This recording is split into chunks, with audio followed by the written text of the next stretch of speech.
মুহূর্তে ওদের অস্থায়ী সমস্যা সমাধান করতে আসছি। সম্পূর্ণ দায়িত্ব নেওয়ার বিষয়ে আমরা কোনো চিন্তা করিনি। একজন মানুষ রাস্তার মধ্যে পড়ে আছে না খেয়ে, এখন আপনি তার জন্য কোন প্রক্রিয়া থাকে আপনি খাওয়া দাওয়া দিবেন? আসসালামু আলাইকুম, আমি জিরমুন নাসরুদ্দিন, চেয়ারম্যান আলহাজ শামসুল হক ফাউন্ডেশন। আলহাজ শামসুল ফাউন্ডেশন 2018 সালে জয়েন্ট স্টকপতি রেজিস্ট্রেশন প্রাপ্ত হয়। 2019 সালে মাননীয় প্রধানমন্ত্রী কার্যালয়ে অধিযুক্ত এনজিও গুরুত্ব অনুমোদন প্রাপ্ত হয় এবং 2021 সালে ইউনাইটেড নেশনের ইকোসক যে স্ট্যাটাস কনসালটেটিভ স্ট্যাটাস আমরা পাই। তো মিল্টু সমুদ্রের সাম্প্রতিক ঘটনায় আমরা মিডিয়াতে দেখেছি ওনাদের গত 2 দিন আগে সকালবেলা তাদের যে খাওয়ার প্রোগ্রাম ছিল নিয়মিত রুটিন, ওখানে দেওয়া হয়তো খিচুড়ি। আমরা মিডিয়াতে রিপোর্ট পেয়েছি ওই দিন দেওয়া হচ্ছিল 4 মুড়ি। তো এই ধরনের রিপোর্টগুলো আমাদেরকে ব্যথিত করে, বাংলাদেশের লাখো কোটি মানুষকে ব্যথিত করার সাথে সাথে ডিবি প্রধান হারুন স্যারও এই বিষয়ে ছিলেন কনসার্ন।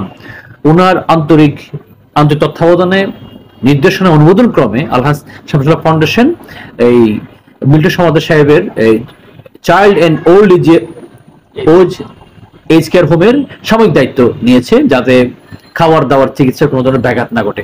এবং ইতিমধ্যে গতকালকে আমরা সেখানে গিয়েছি, সেখানে সরজমিনে পরিদর্শন করে যে সমস্ত বিষয়গুলো শর্টেজ ছিল, বাচ্চাদের প্যাম্পার্স, বাচ্চাদের দুধ, ডিম, মাছ, মাংস, ওগুলো গতকালকে আমরা প্রয়োজন বাজার করে দিয়েছি।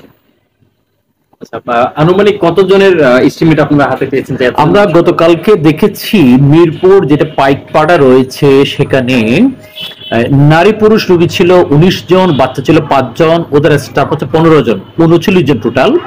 আর যেটা সাওয়ারস্থ আশ্রম সেখানে সাওয়ারে নারী পুরুষ মিলে 105 জন এবং বাচ্চা রয়েছে 28 জন, 133 জন, এবং ওদের স্টাফ রয়েছে 40 জন, 173 জন।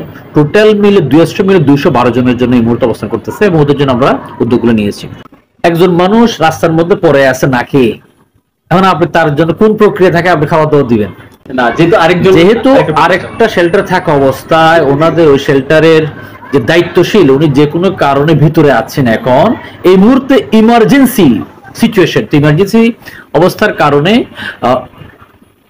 সংশ্লিষ্ট ডিবি প্রধান ডিআইজি মহোদয় উনি হারুন স্যার উনি ওনার আন্তরিক তত্ত্বাবধানে আমরা গতকালকে ওনাদের কাছে অনুমোদন পেয়ে এবং আমরাও যেহেতু বিষয়টা নিয়ে ব্যথিত ছিলাম আমরা গতকাল থেকে এই কাজটা শুরু করেছি।